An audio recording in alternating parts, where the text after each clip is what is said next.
If I had to start over today from zero and rebuild my storefront window cleaning route, this is the 8-step framework that I would follow to do just that. So I have built my storefront window cleaning business to over 35 recurring clients over the last 20 months, and I have made all the mistakes that could be made with pricing, with pitching, with targeting the wrong businesses.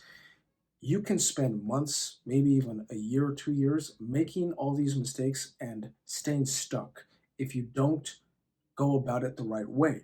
So that's what this video is for. This video is so that you don't make those mistakes and you can actually build a profitable storefront window cleaning route business. This video is going to be more of a big picture overview of the 8-step framework.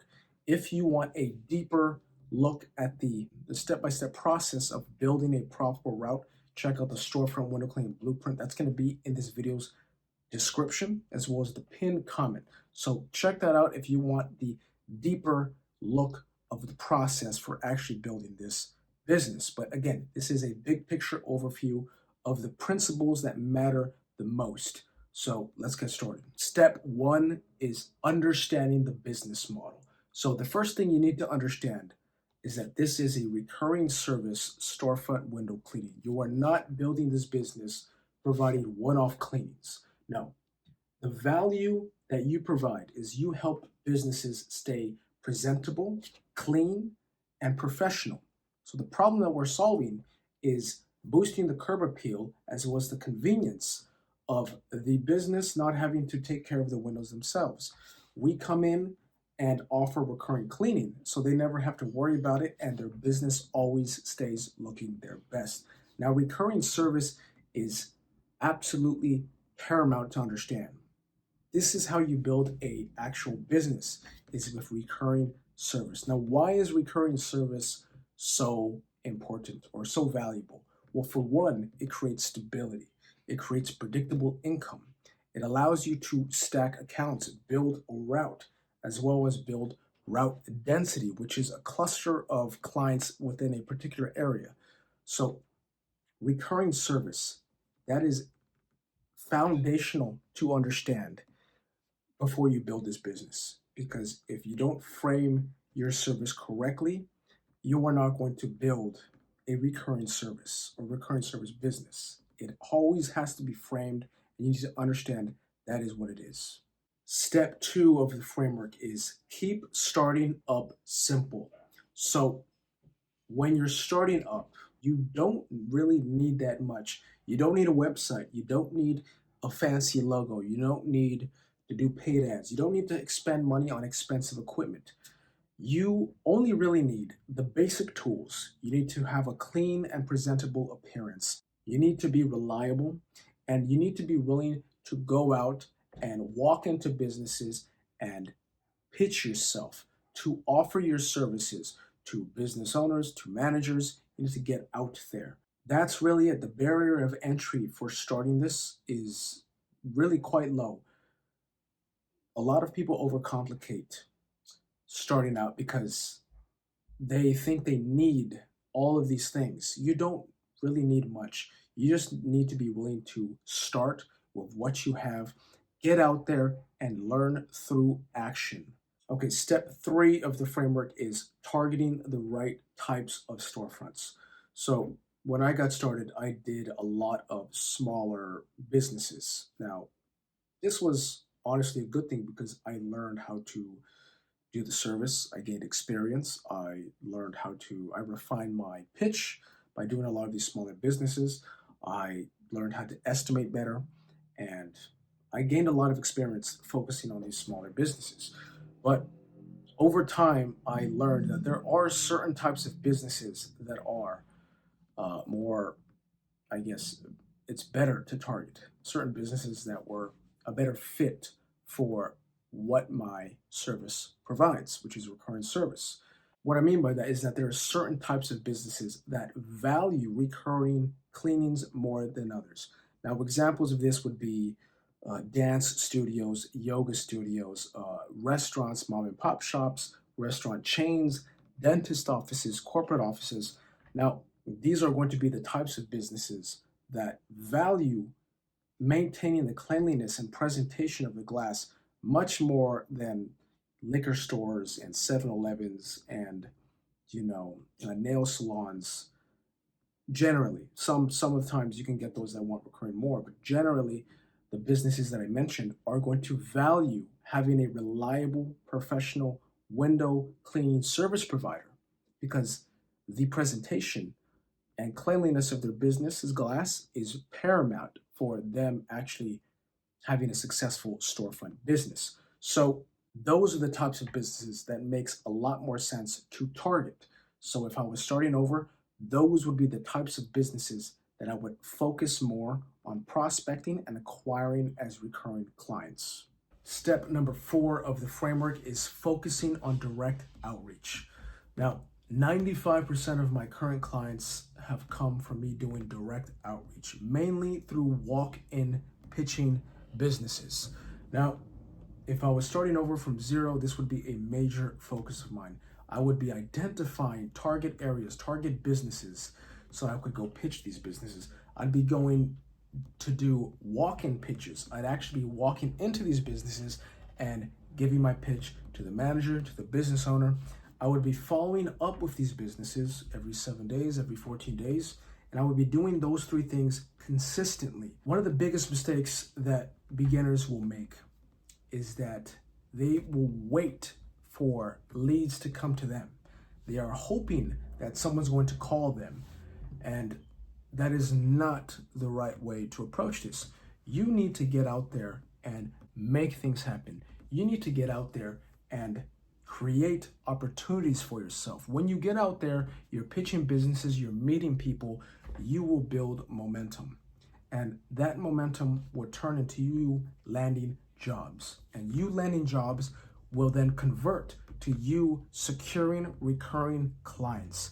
So if I was rebuilding this from scratch, I would heavily focus on direct outreach. That would be a major part of my plan. And real quick, if you want the step-by-step breakdown of how I built my storefront window cleaning route, check out the storefront window cleaning blueprint. That's going to be in the description as well as the pinned comment. So this video, again, is more of a big picture framework of the core principles of building a successful route. But in the storefront window cleaning blueprint, I go much deeper into the step-by-step process of actually building this business. So if you're interested in that, go check that out. Step number 5 of the framework is pricing with confidence.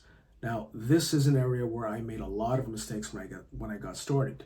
I underbidded many jobs out of not really knowing how to price, not knowing how to properly evaluate the glass. When you're not experienced, you don't know how long jobs take. You don't really know about hard water stains. You don't really know, the difficulty of accessibility of the place. So it's hard to actually price correctly. But over time, after I've made many mistakes, I've learned how to properly look for and assess the condition of a storefront's glass to do a proper quote, a quote that is actually a profitable price for the job. So things that I look for when I'm examining a storefront's glass is the size of the panes of glass. I look at the accessibility to the glass. So, is the glass hard to get to? Are there chairs? Are there plants? Are there signs in the way of the glass? If there are, that's going to change the estimate of the job. If the glass is really hard to get to, you're going to bump up the price because it's going to take you more time to service that job. Another thing, hard water stains, if there's on the glass, that is something you charge for. That is not something that just you do for free. I used to do those things for free, and that's a big mistake because hard water stains take time to come off. Plus, you have to use chemicals to take off hard water stains. And guess what? You have to pay for that out of your own pocket. So that needs to be accounted for when you are given an estimate for the job, as well as the level of dirtiness. Some jobs are absolutely filthy. And if a job is super, super dirty, you should charge a bit more because that's going to take you more time and elbow grease to properly service the job. So overall, you don't want to price from fear, from uncertainty, from eagerness. Oh, I want to land the client, so I'm going to underbid myself immensely. Or sometimes your prospect will lowball you. You know, say I say the job is going to be 200 and they say, oh, last guy did it for 80 bucks. You know, and if it's a big job, better to just walk away from that client because your time is not worth being lowballed for. You know, if you assess the job and you evaluate that the price is $200 and they lowball you, you don't want them as a client. Those are the clients that you don't want. You want clients that will pay you for what you're worth because you're reliable and you provide good service or great service. So don't be afraid to walk away from certain prospects because of them lowballing you. You could always find better clients. So yeah, price from confidence, price from having an actual system for evaluating the glass.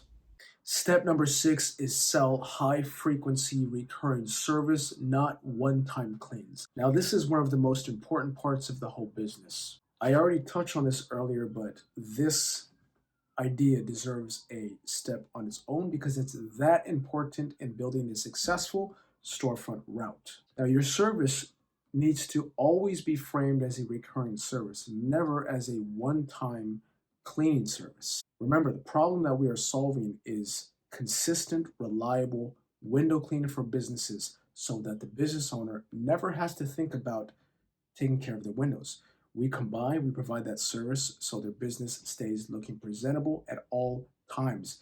It's for the convenience and the consistency and boosting the curb appeal of their business. Now, the frequencies that I offer are weekly, bi-weekly, every 3 weeks, every 4 weeks, and every 2 months. And I explain to my prospects that weekly and bi-weekly is ideal for businesses, especially high foot traffic businesses, because weekly and bi-weekly will ensure that the glass stays looking presentable and sharp most consistently.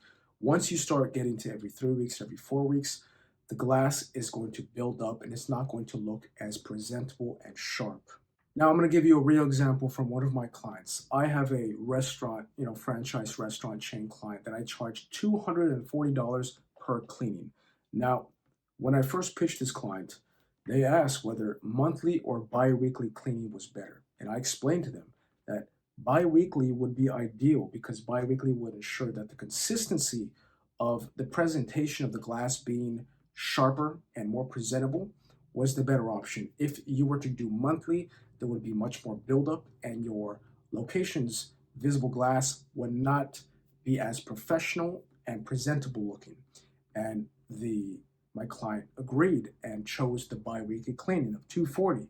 Now, monthly, that's $480. If I didn't suggest the higher frequency, they probably would have chose the monthly cleaning.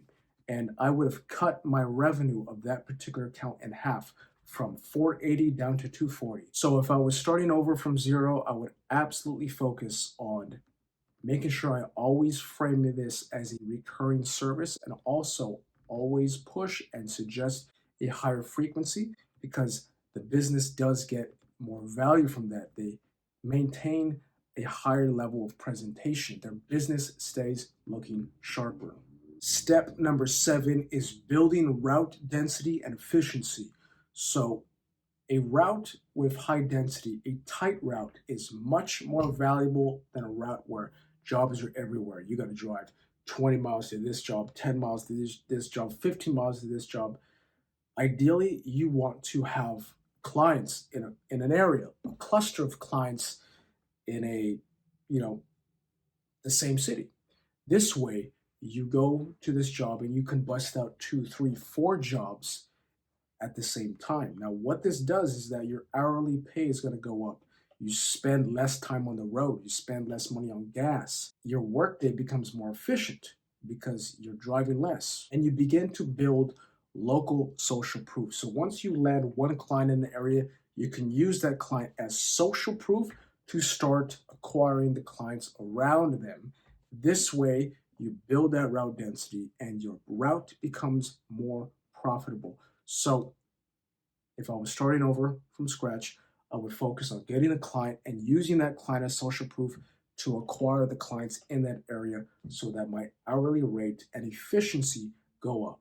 Step number 8 is focusing on customer retention and stacking accounts. So none of this matters if you cannot retain your clients. So customer retention needs to be a major focus on building your route.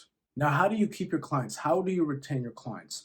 Number 1 is do quality work. Be detail oriented. Make sure you do a great job every time. Number 2 is be reliable. Show up when you say you're going to show up and do what you say you're going to do. Number 3 is communicate well. So text your clients, let them know you're coming by. Text reminders, texting them, thanking them for their business. And number 4 is maintaining a good relationship with your clients, maintaining rapport with your clients. Now, if you take your clients for granted, you never talk to them, you just get in, you clean, that's not a great strategy because there is competition. And if you never build any sort of rapport or relationship or friendship with your clients, by just talking to them, being friendly, asking them questions about themselves, their lives, how the business is going, and having some rapport with them, if someone comes along with a cheaper price, they're just going to drop you. Why? Because you don't have any rapport with them. If you talk to them frequently, you build some rapport, then they are much more likely going to stick with you because they see you as someone they trust, as a friend. So maintaining good rapport, a good relationship with your clients is very important. So the goal is not just to land these accounts. The goal is to land these accounts and retain these accounts so that you can continue to stack accounts and build your route to 3,000, 5,000, and beyond in monthly income. This is how you build a real recurring monthly income business. And that is the 8-step framework of how I would build this route from scratch in 2026. The 8 steps, the 8-step framework. Number 1, understanding the business model. Number 2, keeping starting up simple. Number 3, targeting the right storefronts. Number 4, focusing on direct outreach. Number 5 is pricing with confidence. Number 6 is selling high frequency recurring service. Number 7 is building route density and efficiency into your route. And number 8 is focusing on customer retention and stacking your accounts. So if you understand these 8 principles, you are on your way to building a successful storefront route in 2026. So if you want the deeper step-by-step breakdown of how I built my storefront window cleaning route, check out the storefront window cleaning blueprint. That's going to be in the description of this video, as well as the pinned comment. So if you're interested in that, go check that out. And that's the video, guys. Thank you for watching. If you liked the video, give the video a like, subscribe to the channel. If you have any questions, leave them down below in the comments. And yeah, so that's it. Have a great day. Peace.